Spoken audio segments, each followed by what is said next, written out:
This is tea time. Yeah, making a difference.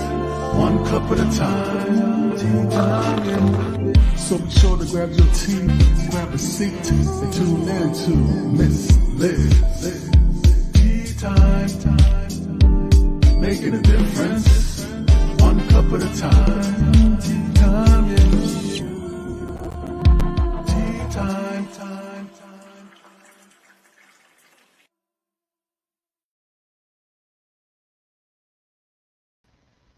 Well, good morning, good afternoon, and good evening, wherever you may be in this incredible, beautiful world that we call home. So we are here with another tea time, an incredible game changer for professionals this morning. I am joined with an incredible lady from the Netherlands, Liz-Neha Lagoo. So I'm going to do the disclaimer, and then we're going to get her bio and bring her out onto the incredible stage of Miss Liz. Disclaimer for Miss Liz's Tea Times live shows. Miss Liz is going live using StreamYard. Before leaving a comment, please grant StreamYard permission to use your name at StreamYard.com. Please be advised the content brought forward for any Tea Times show hosted by myself, Miss Liz, is always brought forward in good faith, however may bring forth dialogue and opinions that are not representative of my platform. The facts and information are perceived to be accurate at the given time of airing. All Tea Time guests and audience participants are responsible for using their good judgment in taking any action that may relate to the discussion. The content brought forward may include discussion for some that may be emotionally at risk. It is significant to know that this show is engaging in discussions forms only to offer and inspire awareness and connection, and is not providing therapeutical advice. If you have any questions about the disclaimer or the panelist discussion, you may freely contact myself, Miss Liz, through my email at bookingmissliz@gmail.com. Moving forward, should you choose to voluntarily participate in this show in any aspect, Miss Liz welcomes you. Should you decide that this show is not for you at this time, I respect that choice and I will see you in a future show. Moving forward, now I will introduce my incredible guest, but I will bring her out to the studio so you can see this beautiful lady from the beautiful lands of the Netherlands. So Liz-Neha is welcoming me in the studio. So I'm going to introduce. Good morning, dear. I don't even know what time it is over there. What time is it? It is afternoon right now. It's 5 o'clock. 4 o'clock, sorry. Oh, it's almost dinner time there. Big time change over there. So I'm going to just introduce you a little bit with your bio, Liz-Neha, and then we will get into a good, incredible discussion and share a good cup of tea together. Sounds great. Liz-Neha was born in Indore, India, and currently lives in Amsterdam, Netherlands, with her genius husband, a strong-willed daughter, and an extremely gullible dog. Liz-Neha nomadic life as a thriller spouse could have cost her career, as she knows what taking a break feels like. As she has continued her career journey across changing geographies and sectors, here we go, my tongue again, she's faced challenges and learned invaluable life lessons. If these challenges and lessons that have carried her to where she is today as a writer. When Liz-Neha is in writing, she's a talented development professional and a part-time entrepreneur. She's also been a face painter, a handwriting analyst, and a website designer, and a henna artist. In her spare time, Liz-Neha enjoys playing improv and saying yes to the curveballs life throws at her. And when she has nothing to throw, she shakes things up anyway by doing something crazy. Back on Your Feet is Liz-Neha's first published book, which we will be talking about today during our tea time. We will also be talking about the book launch and all the incredible places that this lady has been to, because she has been to 8 countries and speaks 8 languages. So we will speak about a lot of things this morning and this afternoon with Liz-Neha. So Liz-Neha, if you could share with the viewers and listeners out there a little bit about what you do and who you are and how you're the game changer. Sure. Thank you for such a lovely introduction, Liz, first of all. And yeah, about me, like you read my bio. I've done lots of random things, so there's no one particular bucket that I fall into. But in my the profession that I get paid for is of talent development, and I work with a global nonprofit, and I work as their global education relationships manager. So that's something that I do for a living. But apart from that, I've dwelled into lots of different fields. I've done face painting. I've done henna. That's the mehndi art. Then I have built websites. I've run my own blog. I've also done some theater in form of improv. Went with my team to international festivals. So there's quite a few things that I've been able to do while traveling around the world. And I feel very fortunate to be able to say this. So what countries have you traveled to? Traveled to or lived in. Or lived in? Oh my goodness, you've lived in 8 countries. My God, girl. Yes. Adventure. So yeah, my life began in India. That's where I grew up. Did my education. My first job was there. Then we moved to Brazil. In between, there was some period when we were in Mexico City for a few months. Then Brazil, then Thailand, Russia, China, United States, and now we are in the Netherlands.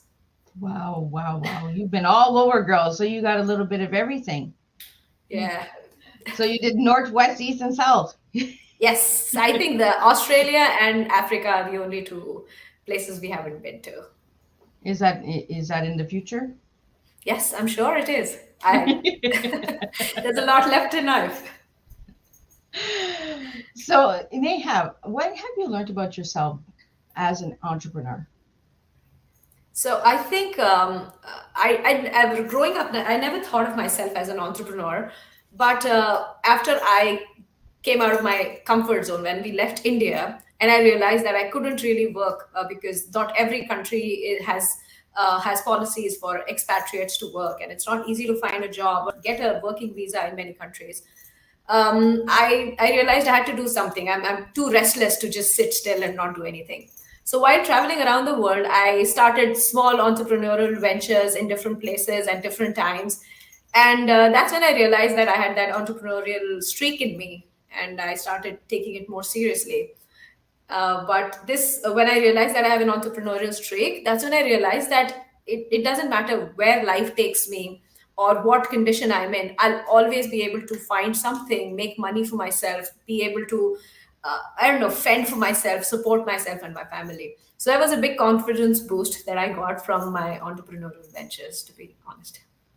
So I read in your bio that you do face painting. So is that like face painting for like parties or events? Like what is that for? So I used to, when I was in back in India, I was in a corporate job, and Okay. I used to love it. But then after a point, I was like, what's next? What's new? And I used to love my company too much to quit it at that point of time. So I picked up some paints and brushes, and on one Sunday evening, I started painting on my friends' faces, and they turned out really nice. I have some background in painting and sketching, so it wasn't too bad. And Oh, they all loved it. They were all Spider-Mans and butterflies on their faces, all grown-ups, okay, in my house. But then I thought this could be a thing, and of course, it's already a thing around the world. But then I started doing it in Gurugram, which is a city in north of India. And in my free time, in the evening hours or weekends, I would just go to the larger malls there, set up a table, and start doing it for the kids around there. And slowly, I started getting invited to events and parties because of my interactions with the kids and the paintings, and they actually liked what I was doing. So I started getting popular in those circles. I didn't continue it for a very long time because soon after we moved to Brazil, but I could have made it into a whole business if I wanted to at that point of time. well, it's always nice to be different, right? I love being different, and it shows in your bio that you've done a lot of different things, you know. And as we see, you're the game changer for professionals. So, how are you the game changer for professionals? What exactly do you do? Yeah. So, in terms of, there are two, I think, when you read my bio, I remember you saying that, oh, gamification, that's a completely new thing that I've heard. And I That was also the first time I very, heard of that word. right. So, how I've been able to use gamification is I founded a company called Koji's, and what Koji's did was we took corporate trainings, the boring classroom trainings where it's one instructor who's feeding information to you in form of a PowerPoint. Took that training and repackaged it, made it more social, more interactive, more fun, in forms of missions, something like a treasure hunt. And we used mobile phones to run these games or these training programs for people to learn.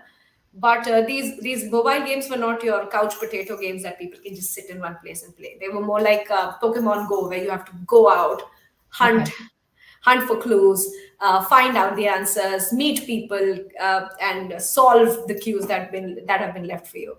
So those were the type of trainings that we designed. We worked with some large companies, and that's one part of the gamification or game changing that I've been able to do in my life. Right now, with my book, I'm trying to help people who've taken a break in their careers, primarily women in India who have taken a break because of family reasons or any health reasons, and help them get the confidence and the right resources, the right tools, so they can confidently enter the workspace after having reevaluated what works for them and how best to proceed in their lives. Oh, I like that. So a little bit about the book, because you just mentioned the book. So the book is called Back on Your Feet. Yes. So why that title?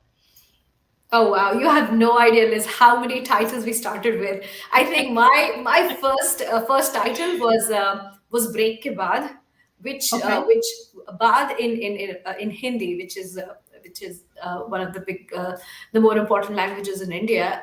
Baad means after. So the title literally in my mind was After the Break. But when I told it to a few people, they said they thought it felt like a breakup, like a romantic breakup, and Oh, not yeah, really yeah. a career gap or a break in the career.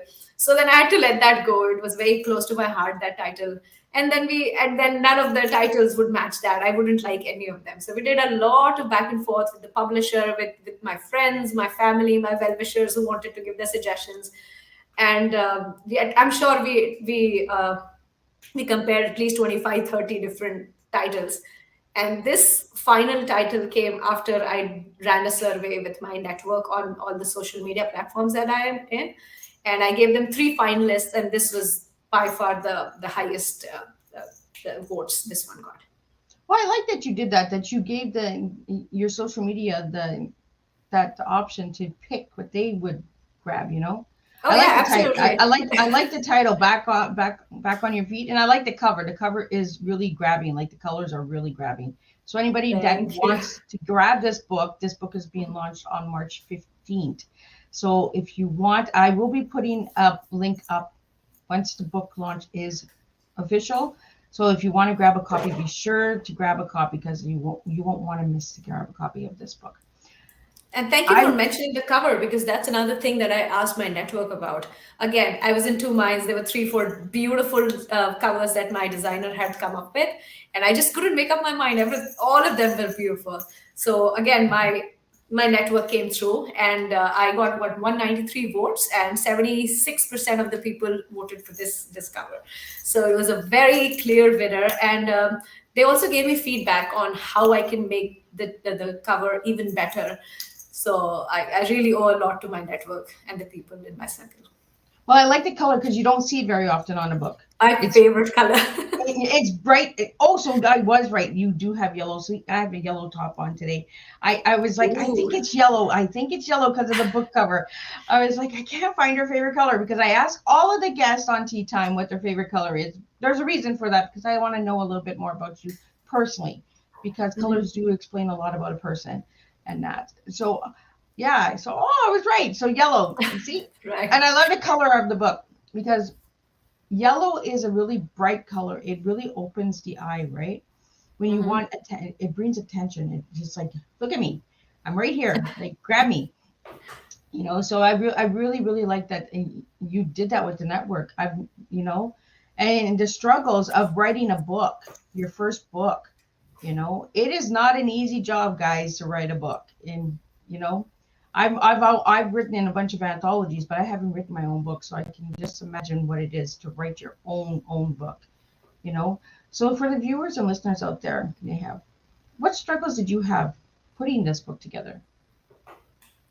All right, so struggles, I'm sure there were many, but I only remember the good part. I always do that No, with do my the good. past. We Yes. don't do bad. We spill good news on Tea Time. Yes, absolutely. So I don't think to begin with it was ever a book. It was actually the idea came to me a few years ago, about 5 years ago, 6 years ago, I think. And I was talking to a cousin of mine. I grew up with her, and she's this super talented, such a smart woman. And when I was growing up with her, I always thought that she was destined for something huge. She was just amazing. I was so impressed with her. Then some 5 6 years back, when I got in touch with her because I needed some help with my business, and she had taken a break for her kid, and she had been on a break for some years by that time. So I asked her if she'd be able to help me out because I knew she was awesome, and her talents would really put a lot of energy into my business. But then she said no when I asked her, and I completely understand if she was not interested in the work. I can always take no for an answer. But the reason she gave me that actually broke my heart. She said she did not feel like she could do the work anymore, like she had the talent or she didn't have the confidence to go talk to outsiders or present to clients or even design something which she's really really skilled at. And I just couldn't believe it. I was like, how can this 5 year break after having a kid kill your self-confidence? I didn't say that to her, but I remember thinking about it, and that just kept playing at the back of my mind. And then I realized it wasn't just her. I had gone through the same phase when I had had my kid and I had to take a break. Then I started talking about this with other friends, and I realized there were so many people in my network, just my close friends and close relatives, who had never talked about this lack of confidence or lack of self-esteem after you take a break. And I kept thinking about it. I started coaching women on the side who had taken a break, needed support, some resources, or just somebody to bounce their ideas off of so they could prepare for the next interview. But those were small things I was doing. Then, obviously, the pandemic hit. I think many books would come out of this pandemic, but and mine did too. So, due to the pandemic, I had to take a break of a couple of months from my work, and I just started writing one day, and I didn't know what I was writing. I thought maybe it's an article, maybe it's, I don't know, a post for LinkedIn one day. But I just kept writing and writing, and slowly I realized that it was going to be a book. So I started researching honestly, and then I reached out to people who had taken breaks. I started talking to them, interviewing them, and getting more data to support what I was writing. So this led one thing led to the other, and those 2 months of forced work break was when I actually got the first draft out. So I was writing for 5 6 hours straight every day. I threw myself into it, and in those 2 months, the first draft was ready. It was horrible. If I go back and read it, I was like, what the hell did I write? But I had to go back. I had to get all my ideas onto the paper once, and then I was able to go back, edit it, improve the language, add some examples, make the flow better. I did all that. But in those 2 months, at least the ideas were out there. So I knew that it was taking shape and I had started something big. So it only took you 2 months to write a book? First draft, Liz. First draft. Wow. The final book is nothing like the first draft. I've heard some other authors call the first draft a vomit draft because that is how bad it's supposed to be, but it's supposed to be out there so you can then start improving it. Oh my God, girl. 2 months. 2 months. It takes me like 2 months to write a chapter. I didn't censor myself. I didn't edit myself. I just kept writing. And whatever came to my mind on that topic, I just wrote it down. And I'm a big believer of the saying they say, right? Don't self reject. I also remind the readers of my book about that. Don't self reject. If there are enough people in the world who are going to reject you, who will not like your ideas, they'll say no to your ideas, they'll give feedback on how you can be better, how you're not good enough. But you should be your biggest supporter, your biggest fan. If you don't believe in yourself, you'll never get anything out there. Exactly. And I say this all the time on Tea Time, right? And we're going to get judged whether we do good, whether we do bad. We're going to get judged. So we might as well just enjoy life and do what True. we So true. enjoy, you know?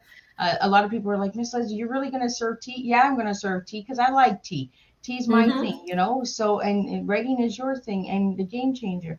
I do want to get back into the game because I'm a little curious, and I know some viewers out there and listeners are curious as well. This Pokemon Go, do you actually go and look for like a little creature? Like, how does this work? All right. So Pokemon Go is not my game. It's just an example that I give Oh, you. okay. But Okay. yeah, yeah. No, so my app was more about for corporate learning. So instead Okay. of teaching people something in the classroom, for example, if I'm giving a presentation about Miss Liz tea time, Okay. what I can do is bring 30 people into the classroom, show them a huge slide with your picture on it and the name of your podcast and everything, and just tell them. Feed them the information saying, okay, this is Miss Liz tea time and her name is Elizabeth. This is what she looks like. This is what she's done. Now, this wouldn't, okay, you've given all the information, but how much get absorbed? There's always a Okay. question mark. People don't really remember information that's fed to them, but they always remember things that they find out when they explore something, when they are Oh, okay. challenged and they have to. So instead of bringing them to a classroom, my app would send them a challenge. A notification would come on your phone and say, oh, you know what? There's this new podcast called Miss Liz Tea Time. It's your job to find out who the host of the show is. And if you can get a selfie with her, you get 500 bonus points. If you can't find her, but find a lookalike of Miss Liz and get a selfie with her, then you get 300 bonus points. And this information is easily available, right? People can just Yeah. Google who Miss Liz is and what she looks like. And once you challenge them, then that information is more sticky. Then they'll remember what your name was, what you looked like. And just to get those points, when you put people in a game, even if you make them do mundane things, it'll be fun. Like Mary Poppins did, right? She made the Yeah. kids clean up the whole room just by singing about it and making it like a game. So yeah, just introducing a game element into many of our lives things can make it fun and help us move along. So it's almost like a scavenger hunt. Yeah, absolutely. Oh, I like that. I like that. That's different. I like it. And it is true because we have so much information coming in all the time that, you know, when we just read or you just talk, you know, just dialogue, sometimes people are not taking it in. You know, they're taking one or two words in, but then when the webinar is done or the conference is done, they're just like, what did I learn? What did I do? You know, but when you put adventure into it, you know, like Hmm. a scavenger hunt, of course you're going to remember who it is. I'd be really curious if there is a lookalike like Miss Liz out there. So if anybody can find a I'm look sure there are. like Miss Liz, I would like you to send me a picture and let's see if it actually is out there. And you know, who knows? Maybe we'll create a game in the future for Miss Liz. Like, Yes, I you think you know, should make that a challenge for your listeners and ask them to send you selfies with your doppelganger. yeah, exactly. Right. I never even thought of doing something like that. That is, and this is what I mean. This is why I have you here, and I have you. You're the game changer. You know, you just changed the game for Miss Liz. You just, you know, put it out there. You're But too a little kind. bit more about what you do. What was your favorite country that you lived in? Oh, Brazil, hands down. Brazil? We loved living there, and the place is beautiful, the natural beauty, of course, but the people are incredibly nice. So, Yeah, of I've course, heard that a place lot. was more special. Sorry? I've heard a lot about Brazil. It's really Yeah. colorful, really friendly, really out Yes. there. Mhm. It holds a special place in my heart too because my daughter was born there. Oh, So, so she's a little Brazilian baby. oh yeah, she goes out telling people that she's a Brazilian, but her parents are Indian. So they always wonder what the deal is there.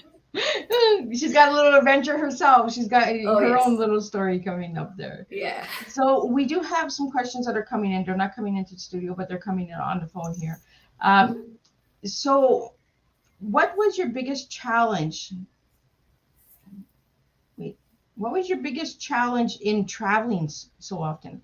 I'm guessing that what they mean is the transformation of all the moves. So Yeah, what was your biggest challenge for all of the different moves? that's a good question because I always wonder about that. People think that after having moved so many countries, it's easy to just uproot and then start afresh in a completely new place. But it comes with its own challenges. There's no social network. You don't have any people that you can fall back on. But the biggest challenge I personally have is getting vegetarian food. So Oh, I'm a vegetarian, and in most of these countries that I've lived in, it's English is not their primary language, even secondary language in many of these places. So oh. on first few days, I've always struggled to get the food that I want. So after a couple of countries, I realized, okay, this is going to be a perpetual challenge for me. So what I do is the minute I land and check into the hotel, I go to the reception. Receptionists always speak English in many of these big cities, in all of these countries, and ask them to write down for me on a piece of paper, I am a vegetarian. Do you have any options? And I make them write it for me in the local language and also in English, so I can say it out if they don't want to read it. But I take that paper with me. That paper is my constant companion for the next few weeks till I can get some basics in that language, so I can ask for food at least. So, and another question we have here is, what 8 languages do you speak? All right. So I speak Hindi, which is the Indian language. Then I speak Marathi, which is my mother tongue.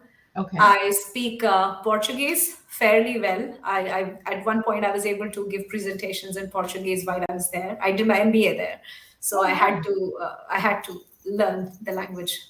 Then I speak Russian, basic Russian, basic Mandarin. I think I've forgotten the tones though. Mandarin, no, Mandarin. Actually, or many of the Asian languages, they of course depend on the vocabulary, but how you Okay. say those words will also make a difference. So simple thing like ma can I just said it neutrally, but can mean a mother or a horse depending on how you say it. And I Oh, always goofed it up. I still do. So yeah. So making a mistake is very difficult. It is very easy in Mandarin. So I speak very basic Mandarin. Then I'm learning some Dutch, and I learned German growing up.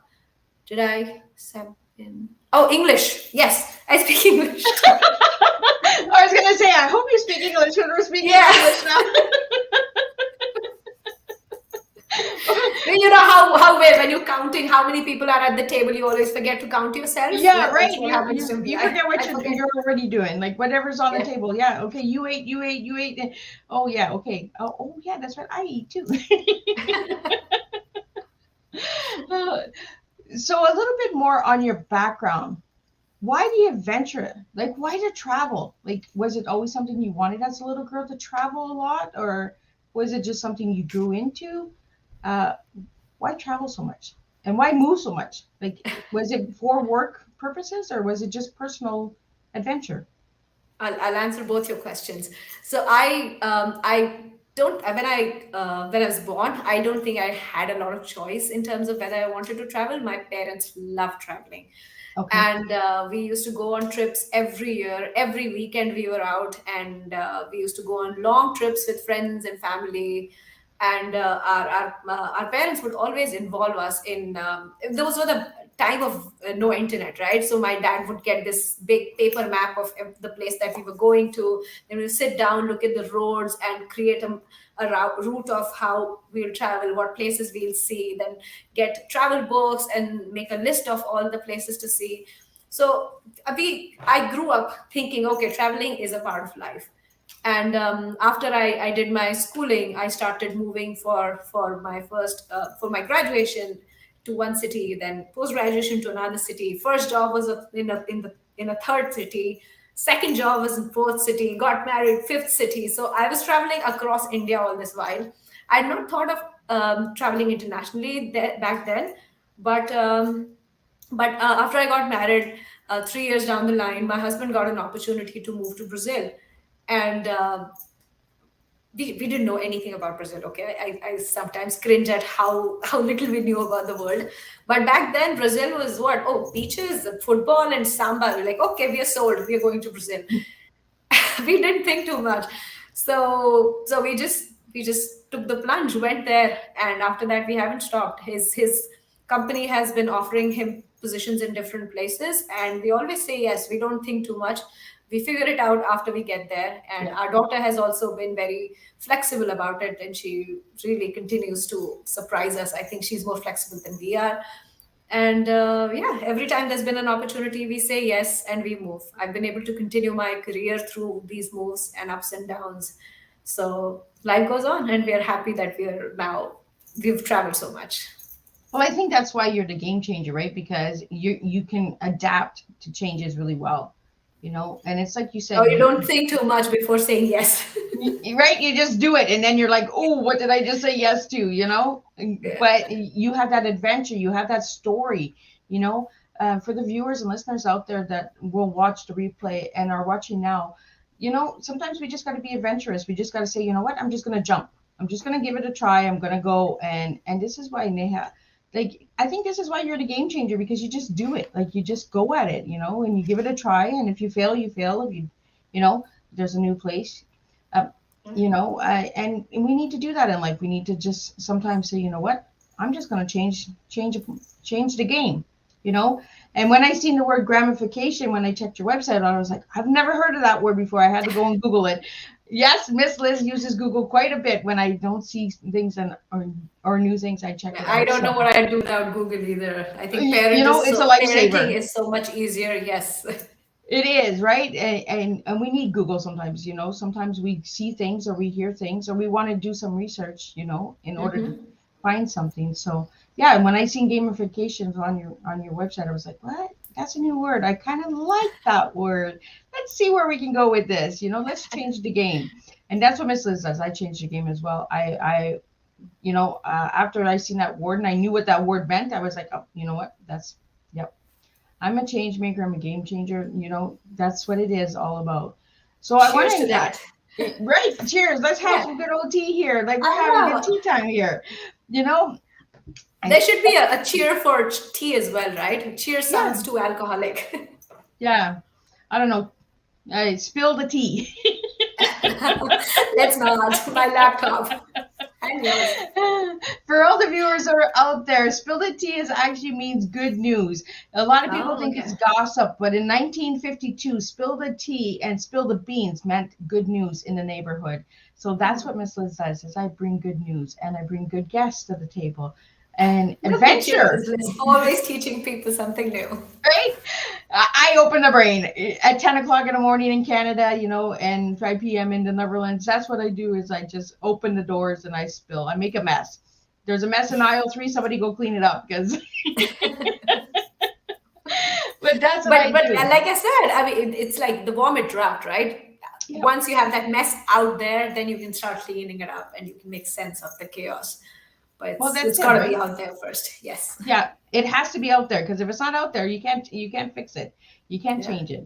So a little bit more about you, Neha. I want to get back onto the book. So I want to know, where did you get the idea to write Back on Your Feet?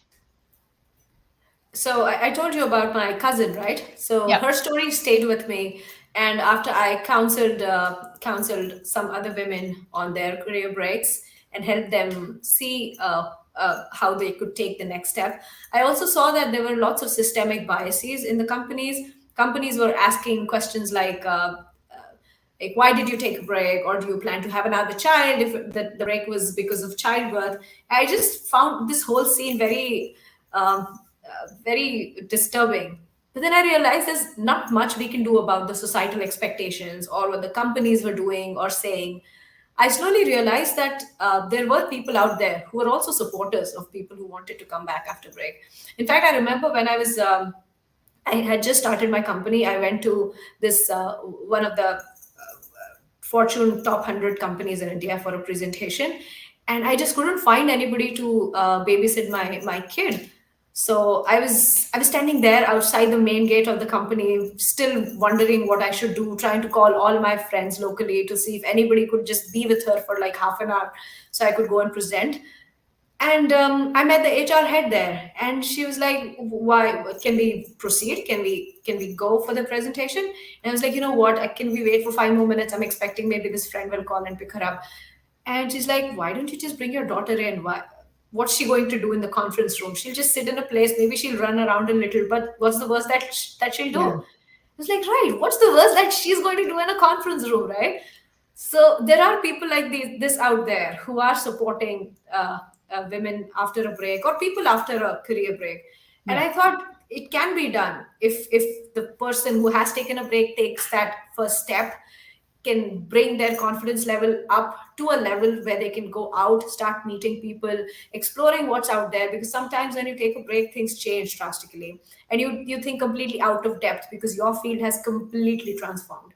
So at least get that confidence level up for people so they think they can still do it, for them to explore what's out there, engage with other people in the field, and then start working towards what their career goal is. So when I realized that this could be a personal journey, I'm not going to change the whole society or government policies or people's deep-seated prejudices, right? I can't change that overnight. But what I can change is help people change their mindset, take that first step, work towards their goals. And that's where the book came about, I guess. And back again for the viewers that are just tuning in now, and the viewers that will watch the replay. Back on Your Feet will be launched March 15th, and the link will be put onto Miss Liz's Tea Time pages as well. Neha is going to send me the link so you can grab yourself a copy of that incredible book and get back on your feet too, and see what adventures you do. And let's make this a #1 bestseller, because Yes. I think it's really incredible. And like I said, check out Miss Liz's Tea Time page. Check out Neha's pages. All of her information is on my page. You can reach out to her. As she's been talking, I've been putting up where you can find her as well. For the ones that will be listening to the audio on the audio devices, all the information will be in the description box, so you can reach out to her that way as well. She's on Instagram, she's on Facebook, she's on LinkedIn, and check out her website. You might just want to get her as a speaking guest, because my God, Neha, like, you got an adventure, girl. Like, so Thank you, Liz. I would like to know, what is the craziest thing you've ever done? Oh, wow. Personally, professionally. Both. Let's go with both.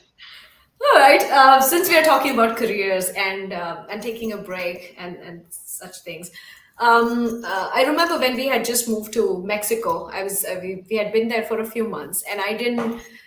I'm like I said, I'm a very restless soul. I didn't know what to do, so I was sitting in the hotel room, not knowing what to do, and I just decided to take a stroll. I went for a walk in the neighborhood, and I saw the what is it called? Hard Rock Cafe. Sorry, I just Okay. yeah, Hard Rock Cafe in Mexico City. And I strolled in there, ordered myself a drink, and something struck me. I asked if the manager was in there, and they were like, "Yeah, he is." So they called the manager, and I started talking to him. He was the general manager of the whole unit, and he was very sweet. We were talking, and he saw the henna tattoo on my hand. It's not a tattoo, the henna design on my hand. And I'm a big fan of henna, or mehendi as we call it. And before leaving India, I had taught myself that art because I knew I couldn't live without it. So I taught myself, and I would make it in my spare time. So he saw that, and he was very fascinated. He was like, "What is this?" And I told him about it. And he was like, "So it's not permanent? Can you make it yourself? Do you do it with a pen?" And I was like, "I'm not going to answer all those questions." So I said, "Wait a minute." I ran back to my hotel, got a henna cone that I had lying around, and brought it back to him, asked him if I could make a small design for him. And he said, "Sure." And I made a beautiful peacock for him on his hand. And he was floored. He was so enamored with the design. He just couldn't believe the thing that I had made in 10 minutes. And he said, "Would you like to do it for my guests in Hard Rock Cafe?" And I said, "Why not?" I was sitting there doing nothing, getting bored, and here he was, the general manager of Hard Rock Cafe in the city, asking me if I wanted work. And I said, "Sure, please bring me on board." So I within 10 minutes, we were in the Hard Rock Cafe merchandise store, and he was asking me which T-shirt I would like to buy, not buy, to wear when I was working in the cafe. And that's how I started. I started going there, making mehendi for their guests there. And I had such a great time. Of course, I was getting free food and drink, but that's besides the point. I was really having fun. Free food and drink is making- good too. Yes, and having a very, very good time. It was my first crazy adventure, I think. Mhm. Okay, Neha, your favorite color is yellow. Could you tell the viewers and guests why yellow? Oh, you're making me introspect, Liz. I like that. I No. hope I can come up with a smart answer to that. I don't. I always have liked yellow color. It just fascinates me. And I'm a morning person. I wake up in the morning. I like to look at the sun, not not not think about life or all the problems in life. And I don't. I wish I could say I meditate and do yoga in the morning. I wish I'm still not there yet. Spiritually, I guess. But yeah, mornings always speak to me, and I love the color of the sun and mangoes, my favorite fruit. So Oh, well, there I you guess go. that's See? why. So maybe that's why. And yellow is the color of your book. So it Mm-hmm. explains a lot about you as well. So you put your favorite color into the book, you know? So the one word that you gave me when I asked you what your one word was that to describe you as a person, you gave me the word persistent. Why did you give me that word for? Persistent, because that's what my life has been, I guess. I have persisted no matter where we are in life, no matter what life threw at me, all the hardships, all the problems. I've persisted. I've kept going through my career, through my life. I think like I said, when we moved to Brazil, we didn't think too much. We thought football, samba, beach, let's go. Let's go party. Yeah, yeah. But then within a few months, I realized what a big mistake it was when I realized Brazil was not going to allow me to work there professionally.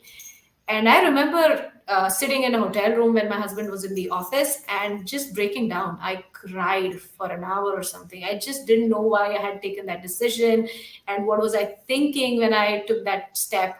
There was, because of the time zones, there was nobody I could call back home or my friends. There was no social network there. I couldn't even step outside my hotel room and go to the nearest restaurant or on the street to talk to anybody because I didn't speak any Portuguese back then. So yeah, that was a challenging time, but got through it.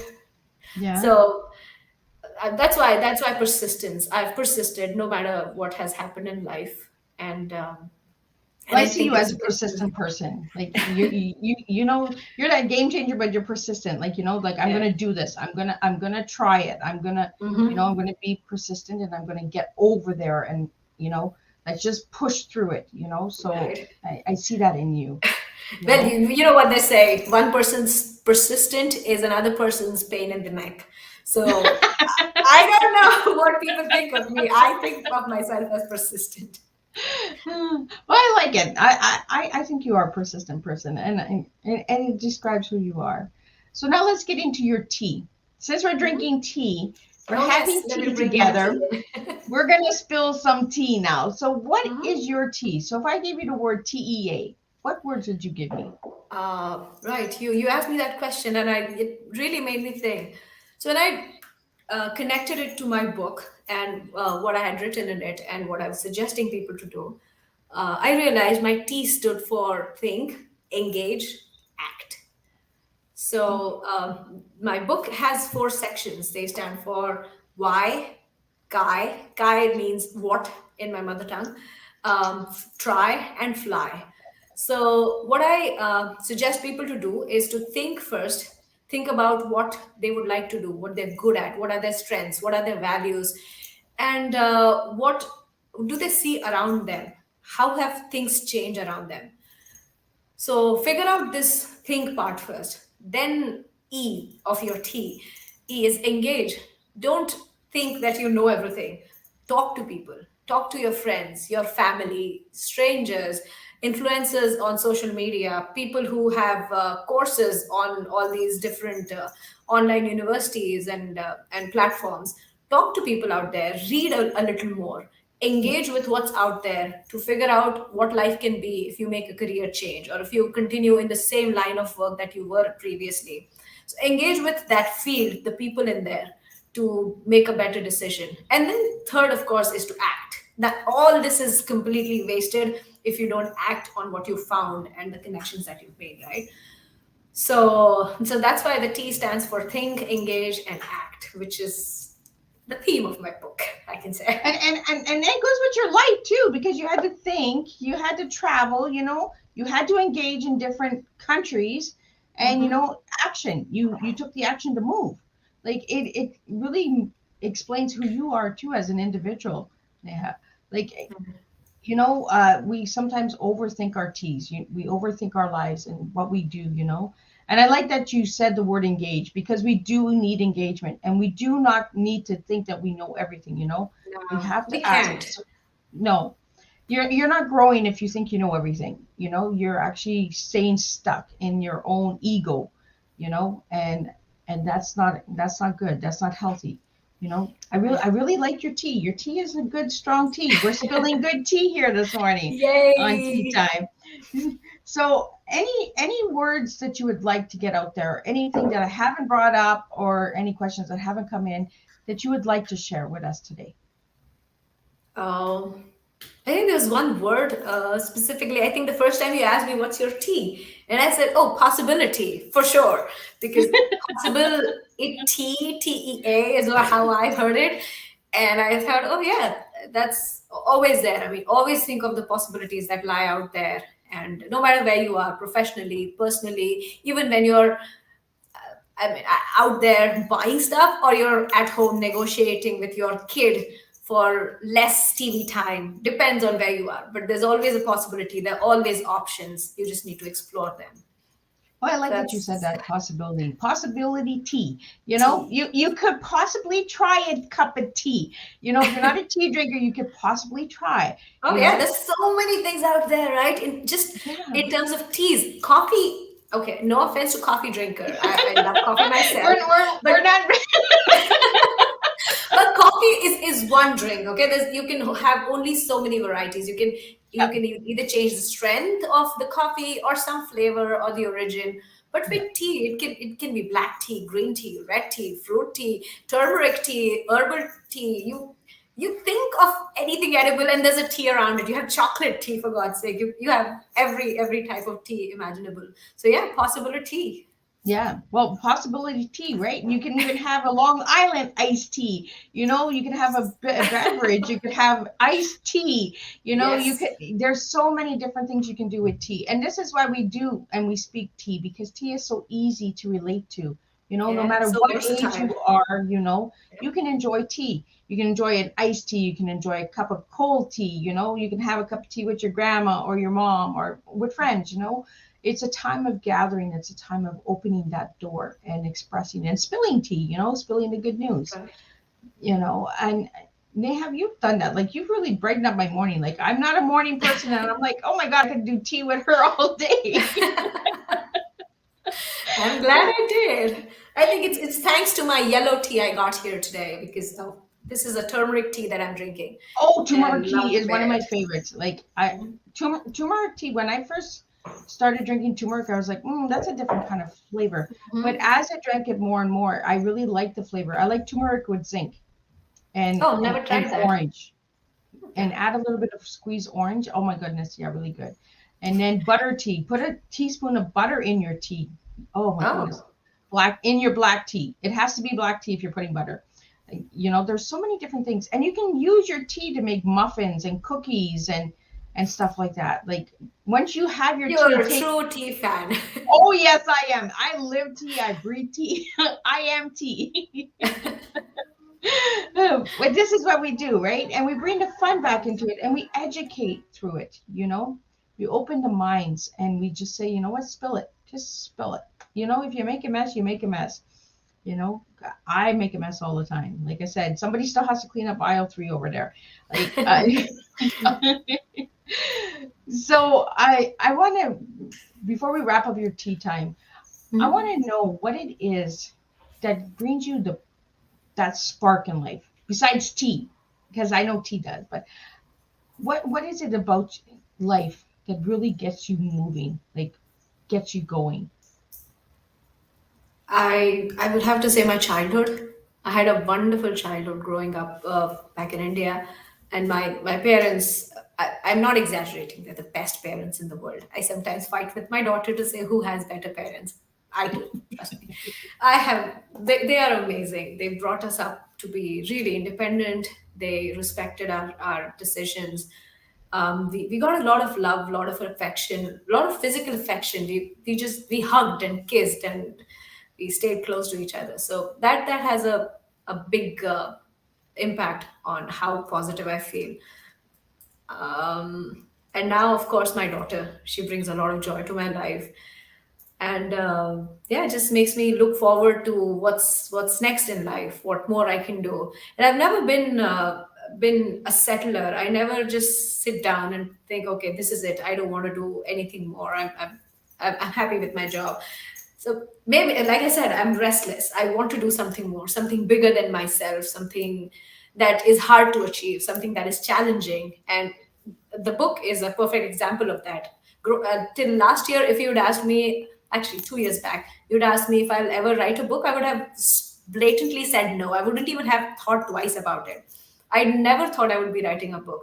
But the thought just came to me one day while writing, and I was like, why not? Well, who's stopping me from writing a book? Right. So I just kept writing, and it turned into a book, I guess. And it's getting up some. I have some advanced reader who've been reading it, and I've been getting good feedback. So I'm really positive about it. Well, that's good when we're getting good feedback, right? And feedback is needed for us to grow as well, Oh, yes. And not everyone will say, oh, that was good. There'll be somebody that'll say, well, you could have did a little bit more on this chapter. You could have said this way. Oh, yeah.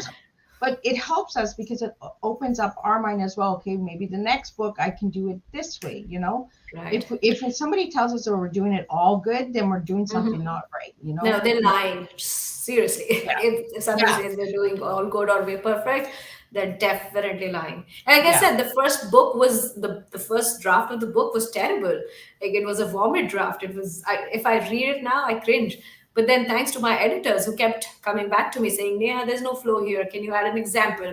There's disconnection here. Can you explain it a little bit more? Can you walk the reader through what you're thinking? Because it might be clear in your brain, but it's not there for the reader. So getting all that feedback and writing and rewriting and editing bits and pieces of the book really made it what it is now. Well, and we need those people, right? We need those editors, because I was the same way when I wrote a vomit drop. Like, you don't think of the grammar, you don't think of the way it's worded, you just want it out, right? And it is a journey. It truly is a journey. It's an adventure to write a book. So I encourage anyone who out there wants to write a book, give it a try. You don't know unless you try, right? And like, Neha, I'm really excited for you, and congratulations on your first book. It really means a lot so much to see that you've gotten out of your comfort zone. You changed the plan, and you've got a good title. Like, and you reached out, you engaged with your social media people and got that feedback. I don't see that happening a lot with people that are doing books. They're just writing books because they can write a book, but you're getting the feedback after writing the book. Even while writing the book, of course, a part of that has been written by me completely. But then I interviewed at least 35 odd people when I was researching for the book. And 13 of those interviews or my talks with these people have made it to the book. Their stories have made it to the book.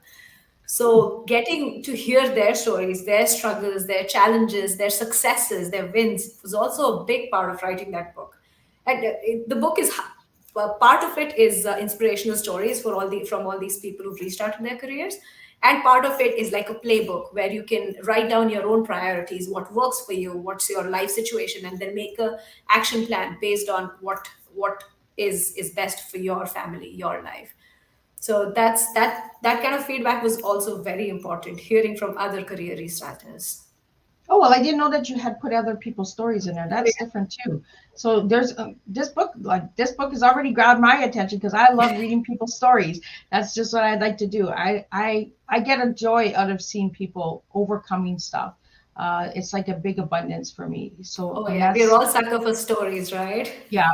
We all have a story. We all done something crazy. We've all done something. Oh, we should never did that. Oh, don't do that again. And and then we do it again, and then we're just like hard head, stubborn. But yeah, we really do take a journey, and I love the title, Back on Your Feet, And by the way, this book, Back on Your Feet, this book has been written from an Indian perspective because that's where I grew up in. And most of my friends growing up were from India, and those are the people that I was able to interview, talk to, and understand they have similar struggles. But I realized many of these challenges, many of these ideas or possibilities are quite universal, and can really help people anywhere in the world who've taken a break. So I would really love to get people's feedback when they read it, see how they have been able to implement things from the book into their lives. And first, I was a little iffy about it. I was like, okay, this is very Indian. What should I make it more global since I've lived in so many countries? Should I change the examples or uh, terminologies a bit? And then I realized I grew up watching a lot of American sitcom, and I never complained that those things were too American, right? So I thought, why not? People need an Indian perspective too, to understand what struggles there are, the kind of challenges that people face, and the stories of successes that come out of it. No, and this is what we need. We need successful stories out there. There's so much heaviness in the world. We need the happiness. We need the good stuff out in the world. Just quickly checking any further comments. If you have any comments or any questions or anything like that, just leave them in the box, and I will get them to Nehab. And if you have any personal questions, you can reach her. She's on Facebook, Instagram, and LinkedIn. And any final words before we wrap up your tea time, and then I will introduce the next guest that's coming up next week for an incredible tea time.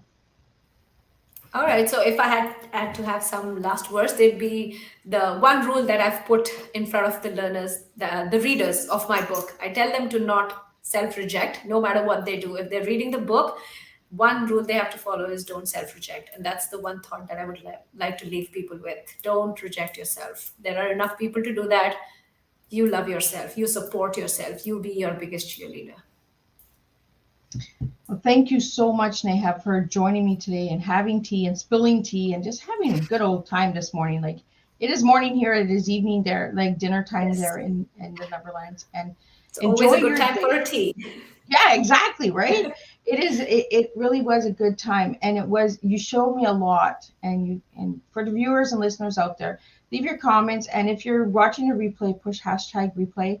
And let me know what you think of the guests that are coming on Tea Time. And we're going to do that challenge. We're going to see if there's a look-alike of Miss Liz and send me your images. And I'd be curious on what you guys think I look like and what kind of images come my way. So, and I'll be following that too. Exactly, right? Let's change this game. Let's do a real good game changer here. So my next guest will be March 9th. It'll be Nancy Nance. It is going to be a co-author of Sacred Hearts Rising coming in, and she will be speaking on trauma and recovery and all of that good stuff. She's a coach and a healer. Really, really soft-spoken, but the soft-spoken, don't let it fool you. She's got a big heart. This woman is amazing. So she'll be joining me March 9th at 3 p.m. Eastern Standard Time. Then we have, on March 14th, we have a local service that will be joining us.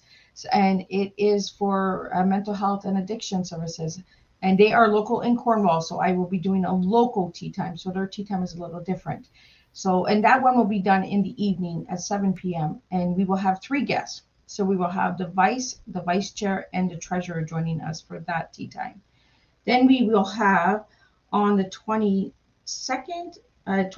we have Lisa Carmichael coming in, and she's going to be sharing her personal overcoming and growth as well.